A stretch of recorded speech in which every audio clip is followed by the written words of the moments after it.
생존을 위해 내 편과 네 편, 안과 밖을 빠르게 구분해야 했던 시절, 다름은 곧 위험의 신호였고 경계의 이유였습니다. 문제는 그 본능적 반응이 오늘날에도 사회적 관계 속에서 그대로 작동한다는 데 있습니다. 다수가 공감하는 감정과는 조금 다른 반응을 보이는 사람에게 왜 저렇게 유난스럽지?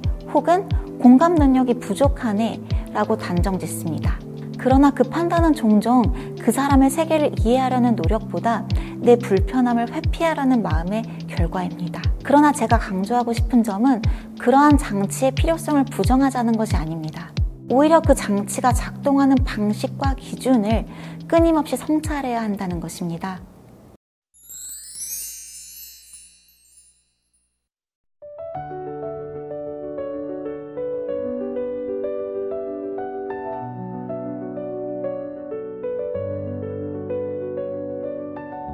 안녕하세요. 저는 연세대학교 신과대학과 연합신학대학원에서 기독교 윤리를 가르치는 윤이실 교수입니다. 지난 강의에서는 배제의 다양한 모습과 포용의 시작에 대해서 알아봤습니다.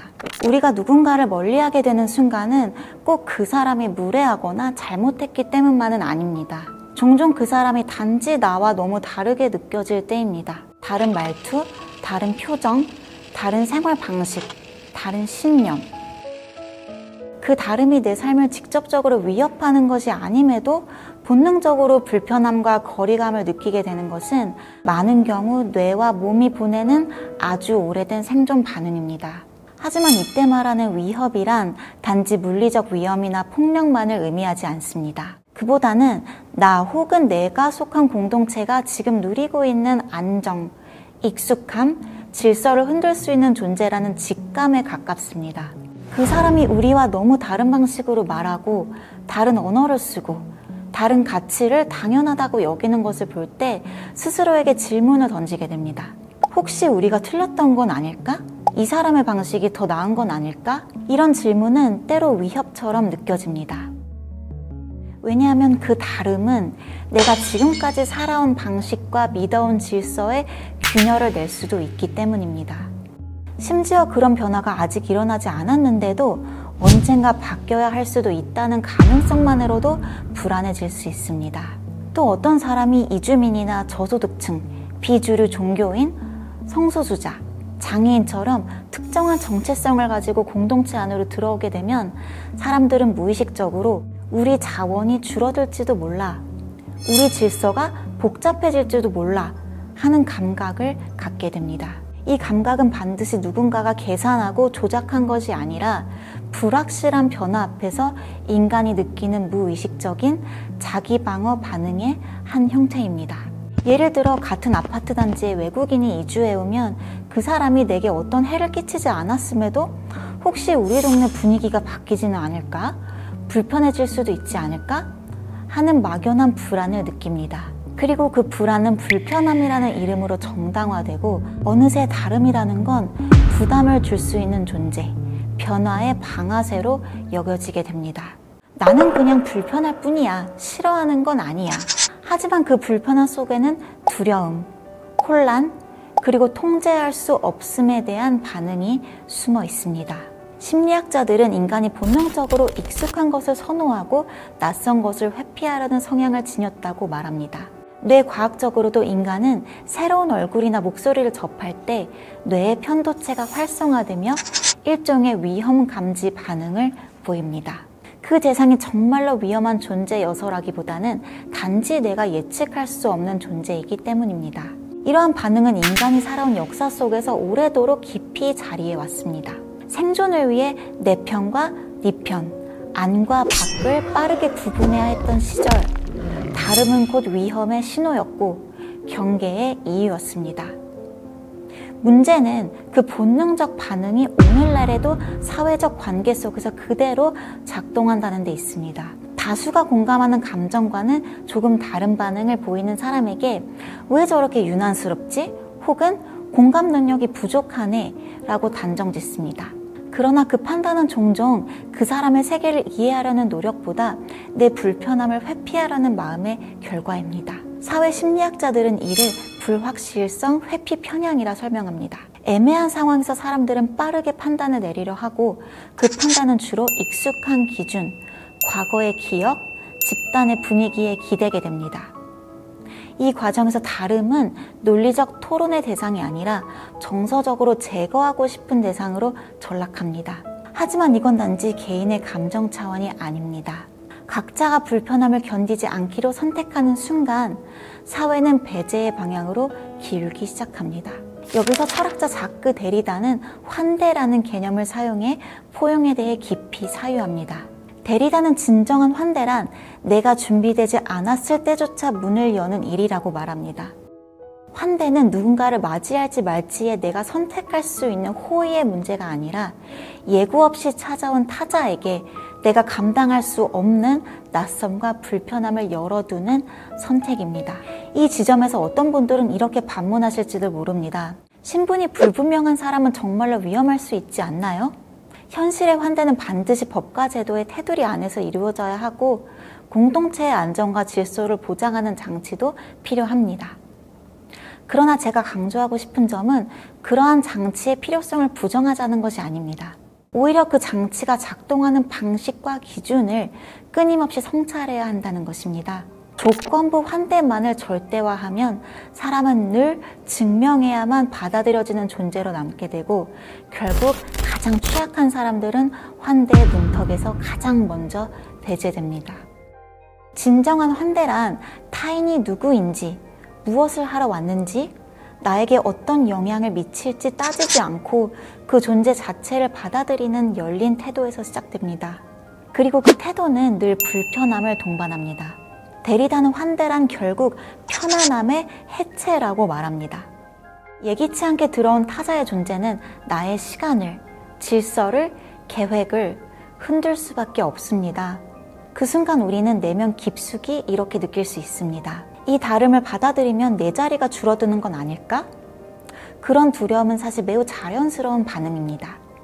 그러나 포용이란 바로 그 두려움 속에서 의심을 멈추고 문을 여는 행위로 실현됩니다.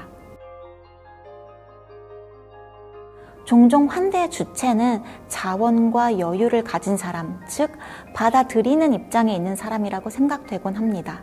그러나 데리다는 역사적으로 그 주체의 자리가 가부장적 권력과 공동체의 안정을 전제로 형성된 것이었다는 점 또한 지적합니다.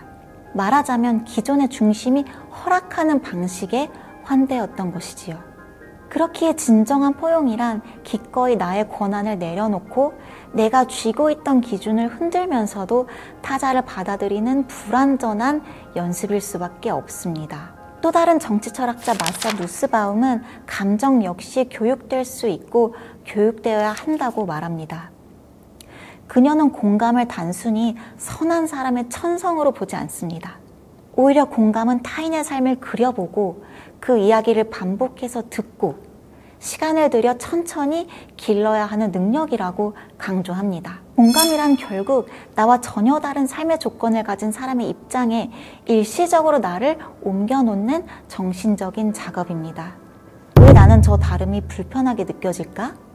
내가 놓치고 있는 맥락은 없을까? 하고 자신에게 던지는 질문의 계기로 삼을 수 있을 때 비로소 공감은 가능해집니다. 누스바움은 이렇게 묻습니다. 당신은 얼마나 자주 자신과 전혀 다른 조건에서 살아가는 사람을 상상해 보았나요? 가령 우리가 매일 당연하게 누리던 것들이 누군가에겐 얼마나 조심스럽게 요청해야 하는 것일 수 있는지, 낯선 억양으로 한국어를 말하는 사람이 하루에 몇 번이나 주눅이 드는지를, 또 휠체어를 타고 지하철을 타는 일이 단순한 이동이 아니라 긴 사전 준비와 정신적 긴장을 요구하는 일임을 한 번이라도 생생하게 떠올려 본 적이 있는지를 묻는 것입니다. 포용은 누군가의 고통에 정당한 이유를 요구하는 것이 아니라 내가 겪지 않았기 때문에 모를 수 있다는 사실을 인정하는 데서 시작됩니다. 공감은 단지 느끼는 마음이 아니라 생각하고 배우고 훈련하는 윤리적인 태도인 것입니다.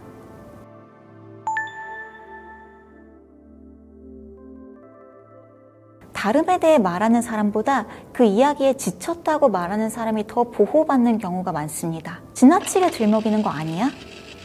그래서 우리가 뭘 할 수 있는데? 이런 말들은 겉보기엔 평범하고 일상적인 반응처럼 보입니다. 하지만 그 안에는 단순한 피로감 이상이 담겨 있습니다. 듣고 싶지 않다는 감정 이전에 듣지 않아도 되는 선택권이 이미 주어진 사람의 위치, 그 힘의 우위가 숨어 있습니다. 너가 힘든 이야기는 지금 여기서 꺼내지 말아달라는 암묵적인 차단으로 작동합니다. 이것이 지금 우리가 마주한 무관심의 역설입니다. 오늘날 나는 그냥 신경 안 써요. 그런 건 별 관심 없어요.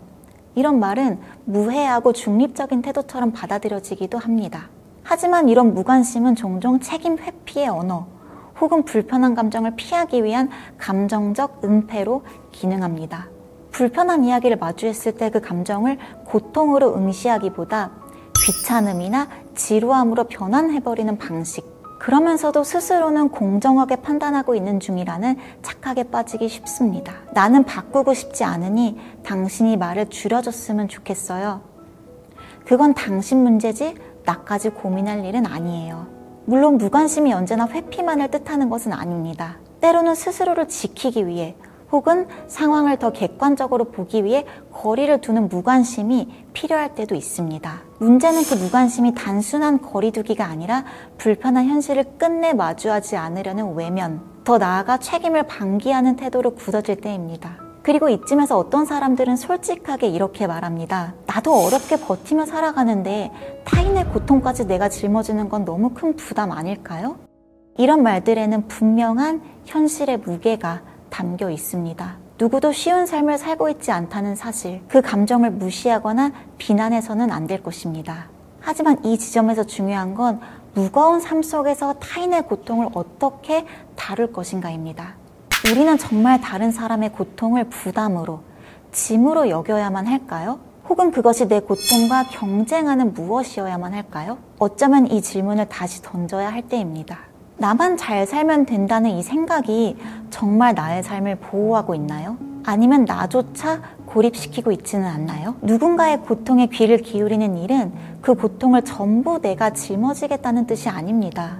다만 그 고통을 홀로 외롭게 만들지 않겠다는 다짐에 가깝습니다. 함께 살아가는 사회란 모든 사람의 문제를 내가 해결하는 구조가 아니라 어떤 고통도 사소하게 지나가지 않는 사회적 감각을 공유하는 구조일 수 있습니다. 게다가 지금은 사람들의 고통조차 감정의 콘텐츠로 소비되는 시대에 살고 있습니다. 좋아요, 스크롤, 넘김으로 응답받습니다. 물론 짧은 영상 한 편이 깊은 울림을 줄 수도 있고 누군가의 삶을 바꾸는 전환점이 되기도 합니다. 하지만 그런 감동이 오래 지속되기 위해서는 그 감정이 다시 듣고 배우고 관계 맺는 과정으로 이어져야 합니다. 손가락이 화면을 넘기면 고통도 함께 사라지기 쉽습니다. 그 반복 속에서 타인의 현실은 점점 정보처럼 혹은 감정처럼 소비하는 방식으로 자리 잡고 그 얘긴 이미 여러 번 들었어 라는 내면의 피로감으로 먼저 반응하게 됩니다. 그러나 진정한 포용은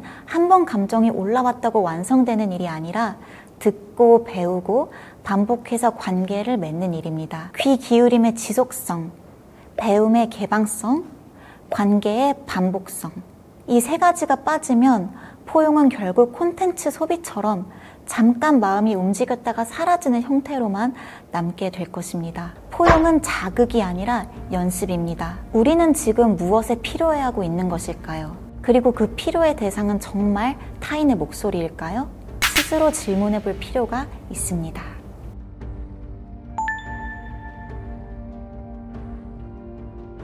지금까지 포용이 무엇인지, 왜 어려운지, 그리고 그것을 가로막는 감정과 구조들에 대해 이야기했습니다. 그렇다면 이제 물어봐야 할 차례입니다. 단지 말이나 선언을 넘어서 우리의 몸과 일상 안에서 실현되는 포용의 모습은 어떤 것일까요? 그 실천은 거창한 구호가 아니라 매우 구체적이고 작은 장면들 속에서 시작됩니다. 한 대안학교 교실에서 자기소개 활동이 이루어졌습니다. 선생님은 학생들에게 이름을 말하는 데 그치지 않고 그 이름의 의미와 그 안에 담긴 이야기를 함께 나눠보자고 제안했습니다. 처음에는 저는 김지연입니다. 그냥 흔한 이름이에요. 이렇게 간단히 넘기는 학생들도 있었지만 한 학생이 자신의 중국어 이름을 천천히 발음하며 한자 뜻과 부모님의 소망을 같이 이야기하자 교실 분위기가 서서히 달라지기 시작했습니다. 캄보디아 이름을 소개한 학생도 있었고 아이들은 낯선 발음을 따라하며 처음에는 어색함 속에 웃음을 터뜨렸습니다. 그 웃음은 조롱이 아니라 익숙하지 않은 세계를 따라해보려는 긴장과 유쾌함이 섞인 반응이었습니다. 어떤 학생은 공식 이름과 함께 어릴 적 가족이 부르던 애칭을 소개했습니다. 거기엔 말장난 같은 의미, 따뜻한 풍경이 담겨 있었습니다. 그 순간 아이들은 이름이 단지 출석을 부르는 표식을 넘어 한 사람의 삶이 깃든 고유한 이야기의 입구라는 것을 알게 되었습니다. 처음에는 쑥스러워하던 아이들도 서로의 발음을 연습하고 이름을 메모하며 조금씩 낯설매 익숙해졌습니다. 학생들은 다른 친구가 아니라 다른 이야기를 가진 존재로 서로를 바라보기 시작했습니다. 포용은 종종 이렇게 작고 일상적인 자리에서 시작됩니다. 묻고 듣고 따라해보고 실수해도 다시 시도해보는 자리. 그 이름 하나를 설명하고 기억하려는 마음. 낯선 의미를 곱씹어보는 시간 속에서 사람은 정보가 아니라 서사로 만나는 법을 배웁니다. 한 지역 커뮤니티에서 세대 인터뷰라는 특별한 프로젝트가 열렸습니다. 참여자는 10대 청소년과 60대 이상의 어르신들이었습니다. 처음 만난 그들은 모두 긴장한 표정이었고 같은 공간에 있지만 말 걸 이유가 없는 사람들처럼 서로를 슬쩍 흘겨보는 정도로 거리를 두고 앉아 있었습니다. 주최 측은 단순한 인터뷰 질문을 적어둔 카드를 한 장씩 나눠주었습니다. 질문은 진지하면서도 가볍고 일상적이면서도 개인적인 것이었습니다. 당신은 언제 어른이 된 것 같나요? 당신은 연애를 어떻게 시작하셨나요? 가장 후회되는 선택은 무엇인가요? 카드에는 답이 없었고 정답도 필요 없었습니다. 청소년들은 이런 걸 왜 묻지? 하는 얼굴을 하기도 했고 어르신들은 요즘 애들이 이런 질문을 어떻게 받아들일까? 눈치를 살폈습니다. 하지만 시간이 조금 흐르자 어떤 청소년이 용기를 내어 이렇게 말했습니다. 저는 아직 어른이 뭔지도 잘 모르겠어요. 근데 가끔은 제가 너무 늦게 크는 것 같아서 초조해요. 그 말에 맞은편에 앉은 70대 어르신이 천천히 대답했습니다. 나도 그랬어요. 사실 지금도 내가 어른인지 잘 모르겠어요. 어른이 되는 순간은 찾아왔을 때 느끼는 게 아니라 지나고 나서 그때였나? 하고 생각하게 되는 것 같아요. 그 말을 들은 학생의 표정이 눈에 띄게 풀어졌습니다. 자신의 고민이 이해받았다는 느낌, 그리고 어른이라는 존재가 완성된 누군가가 아니라 끝없이 질문하며 살아가는 존재일 수 있다는 가능성이 작은 위안처럼 흘러들어갔던 것입니다. 속도도 다르고 감각도 다르지만 그 다름 속에서도 서로를 향한 질문을 멈추지 않는 태도, 그것이 이 대화의 본질이었습니다. 누구도 가르치려 들지 않았고 누구도 자신의 시대가 더 정상이었다고 주장하지 않았습니다. 나는 당신을 완전히 이해하진 못하지만 그래도 당신이 지나온 시간을 듣고 싶어요. 이 묵묵한 동의는 세대를 잇는 가장 단단한 연결이 되었습니다. 이 사례들이 보여주는 것처럼 낯선 이름을 발음해보려는 어설픈 시도 속에서 또 다른 시대를 살아온 사람의 기억을 묻는 조심스러운 질문 속에서 포용의 첫걸음을 마주하게 됩니다. 그 자리는 완벽하게 이해하기 위해 마련된 공간이 아닙니다. 이해하지 못하더라도 일단 묻고 말이 어긋나도 다시 듣고 뜻이 달라도 관계를 끊지 않겠다는 마음으로 다시 질문하는 지점, 바로 그런 지점에서 포용은 조금씩 자라납니다. 중요한 건 상대방이 나처럼 말하고 느끼지 않아도 그 대화가 누군가를 변화시키지는 않았을지도 모릅니다. 하지만 그 시간을 함께한 사람들은 서로를 이전보다 조금 다르게 바라보게 되었고 그 다름을 괜찮다고 여길 수 있는 작은 가능성을 품게 되었습니다. 포용은 바로 그런 가능성이 열리는 자리에서 생겨납니다. 그 가능성은 누구의 잘잘못이나 동의 여부를 기준 삼지 않고 질문을 멈추지 않고 상대의 속도를 기다릴 수 있는 관계 속에서만 지속됩니다. 그래서 포용은 이해의 완성으로 향하는 직선이 아니라 실수와 반복, 멈춤과 기다림이 얽힌 비직선적 여정입니다. 우리는 그 여정에서 완벽하게 통하는 관계보다 함께 어색함을 견디며 끝내 포기하지 않는 태도를 배우게 됩니다. 물론 이런 과정이 항상 매끄럽거나 아름답게만 이어지지는 않습니다. 이름을 따라해보려다 어설퍼서 웃음이 긴장으로 변할 때도 있고 세대 간의 대화가 뜻하지 않게 불쾌한 기억을 남길 때도 있습니다. 포용을 시도하는 자리에서 종종 서로를 오해하거나 의도치 않게 상처를 주게 될 수도 있습니다. 그래서 포용은 늘 성공적인 결과를 약속하지 않습니다. 그러나 그 시행착오와 불완전함 자체가 의미 없는 것은 아닙니다.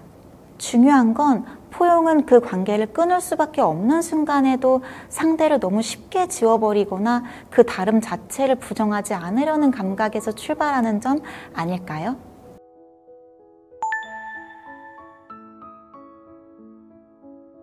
우리 모두는 살아가면서 수없이 많은 경계에 서게 됩니다. 익숙한 사람들과 낯선 사람들 사이, 말이 통하는 친구와 설명이 필요한 삶들 사이, 공감이 쉬운 대상과 이유 없는 거리감이 느껴지는 타자 사이. 그때 우리는 어떤 선택을 할 수 있을까요? 관계의 문을 닫고 돌아설 수도 있고 조금 어색하더라도 그 자리에 머물러 볼 수 있습니다. 포용은 아마 그 머뭇거림 속에서 피어나는 작은 움직임일 것입니다.